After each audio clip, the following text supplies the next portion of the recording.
We've had 5 practices now. We are making progress.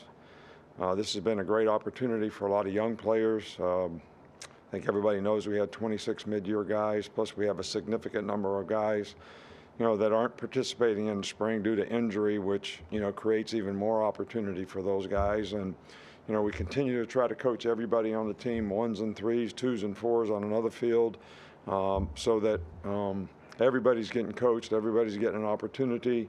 We got a long way to go. We got a lot of guys that, don't have a lot of confidence in what to do, don't have a lot of confidence in how to do it, and don't have a lot of understanding in why it's important to do it that way. But that's why we need to practice, and hopefully we can focus on what we need to do to develop and improve and not be so concerned about the outcome, that we have. So, I'm not pleased with where we are. I'm not disappointed in where we are. I think it's just a work in progress that we got to keep grinding through, each and every day. So, I wanted to mention something that probably doesn't mean a lot to people, but it means a lot to me, that, Mal Moore was really close, good friend, great supporter, really loved the University of Alabama, was here for a long, long time as a coach, as administrator, athletic director. Probably he was the biggest reason that, we came here, because of the relationship he developed with Miss Terry and us. And, I think it's been 10 years since he's been gone, and we certainly miss him.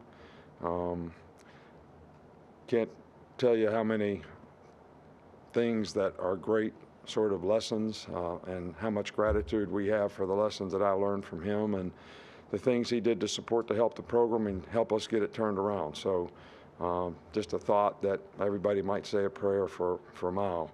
There's things that happen in the world that, are very tragic. Obviously, the shootings in Nashville, very tragic situation. Horrifying that those types of things happen. Our thoughts and prayers are, with the families that lost loved ones, and, a lot of gratitude out for, the police and the public servants who, tried to control the situation and put themselves in harm's way to make sure that not more people got hurt. So, any questions? Start up front here with Nick. Yeah, as Jermaine Burton heads into his senior season, what are you looking from him to kind of take the next step in his game?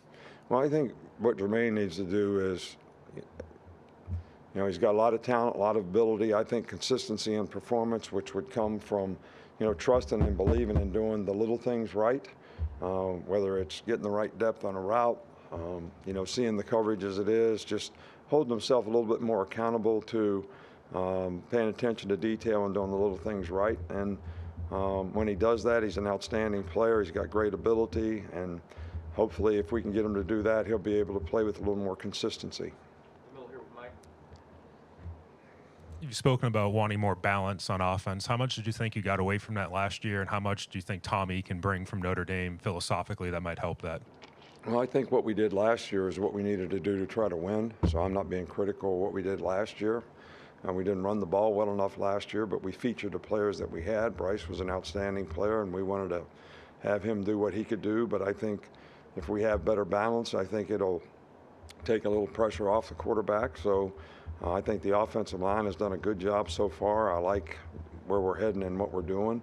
I think the scheme that we have to run the ball is well tied together. So hopefully between that and play action passes, we can make a few more explosive plays, not just rely on dropping back all the time. I think that would be very helpful. Charlie? You just mentioned the offensive line. With Darian Dalcourt coming back, you have 2 experienced centers. With it being the spring and you can kind of experiment a little bit, do you try to maybe get those guys on the field at the same time at all? Yeah. Darian's playing center, playing guard, so we move guys around all the time, and we want to help them develop diversity to create value for themselves, but it also gives us flexibility in terms of getting the best players on the field when the fall comes. Couple more, Mason. Coach, obviously working with the recruiting part in the spring isn't new to you, but how do you balance going through the spring practices while working with, player visits and player evaluations? It's just time management.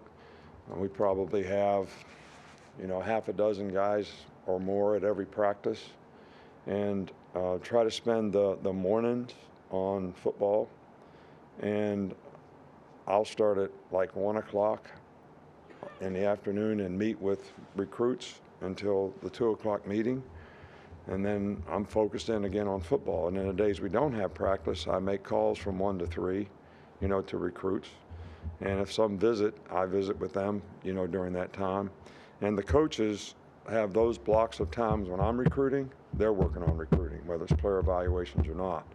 Now, me personally, I usually take my little laptop home and evaluate probably 4 or 5 players every night. It doesn't take that long. If I don't have time to do it in a day, I just take the laptop home and do it at home. So, but we've already watched a lot of players, but we continue to watch as we get new information on guys when they go to combines and things like that. So the evaluation process is very important because we want to get as much information as we can on guys. So if they come here, it's a good fit for them and it's a good fit for us. Finishing here with Chase. Coach, have you got a favorite story about Coach Moore that you could share with us? Yeah, I do.